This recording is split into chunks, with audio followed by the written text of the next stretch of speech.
ॿी ख़बर शामिल कंदासीं। मूंखे ॿुधाईंदासीं इमरान ख़ान चयो आहे त कंहिं वटि मुंहिंजे गिरफ़्तारी जा वारंट आहिनि त खणी अचे, मां पाण जेल वञण लाइ तयारु आहियां। बिल्कुलु नासिन, मूंखे ॿुधाइनि पिया इमरान ख़ान जे बयान जे हवाले सां संदसि चवणु आहे त महिरबानी करियो, ड्रामो न कयो, वारंट खणी अचो। हिन वक़्तु वॾी पार्टीअ जो सरबराह आहियां, 50 सालनि खां क़ौम ॼाणे थी, मूंखे कूड़ ॻाल्हाइण जी ज़रूरत नाहे। इमरान ख़ान जो इहो बि चवणु आहे त मूंखे कूड़ ॻाल्हाइण जी ज़रूरत नाहे। वज़ीर आज़म FIR कटाए न सघियो। ख़बर तॾहिं पवे हा जॾहिं जांच थिए हा ऐं जवाबदार बेॾोही साबित थिए हा। जांच में साबित थियो त 3 शूटर गोलियूं हलायूं। साबित थियो त मूंखे मारण जी कोशिश कई वई। JIT खे सबोताज़ कयो वियो। इमरान ख़ान जो चवणु आहे। खे अपडेट कयूं पिया। इमरान ख़ान चयो आहे त कंहिं वटि मुंहिंजी गिरफ़्तारी जा वारंट आहिनि त खणी अचे, मां पाण जेल वञण लाइ तयारु आहियां। वारंट खणी अचो, मुंहिंजो वकील हूंदो, मां पाण जेल वञण लाइ तयारु आहियां। महिरबानी करियो, ड्रामो न कयो, वारंट खणी अचो। इमरान ख़ान वीडियो पैगाम में इहो चयो आहे।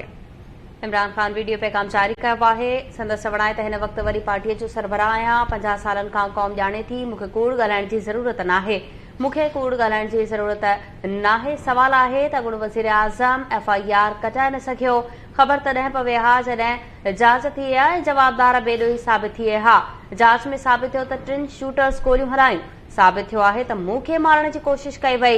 JIT खे सबोताज़ कयो वियो।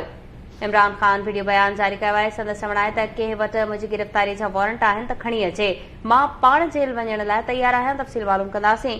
लाइन ते मौजूदु आहे खुदा बख़्श। जी खुदा बख़्श, अपडेट कजो। जी PTI सरबराह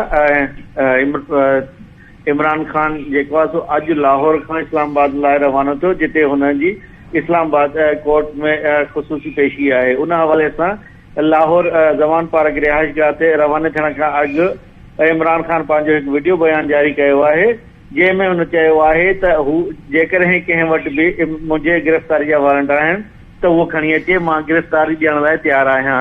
हुनजो वधीक चवणु हो त हू आइन जो एहतराम करे थो ऐं आइन ते अमल करणु चाहे थो, पर हुन ते लॻल जेके बि इल्ज़ाम आहिनि उहे सभु कूड़ा आहिनि ऐं उन्हनि में का बि सदाकत नाहे।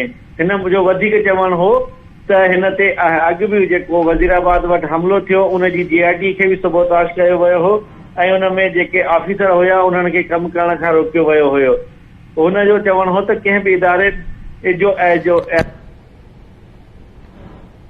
ठीकु आहे खुदा बख़्श, तफ़सील ॿुधाइण लाइ तव्हांजी महिरबानी।